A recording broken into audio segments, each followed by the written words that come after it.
Message au peuple africain. Le président n'est pas ton chef, c'est ton employé. En Afrique, beaucoup ignorent une vérité fondamentale.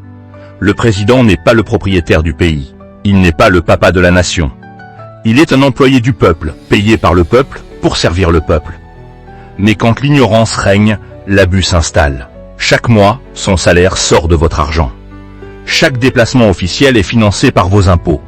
Son palais, sa sécurité, ses voyages, ses conseillers, ses protocoles, tout est payé par la population. Et pourtant, certains dirigeants utilisent le pouvoir comme un trône privé. Ils se comportent comme des rois dans un royaume qui ne leur appartient même pas. Ils oublient que vous êtes les vrais propriétaires du pays. Imagine ceci. Tu donnes ton argent à un gestionnaire pour qu'il s'occupe de ta maison, de ta terre, de tes biens. Tu lui confies l'accès total à tes ressources. Et ce même gestionnaire se retourne contre toi.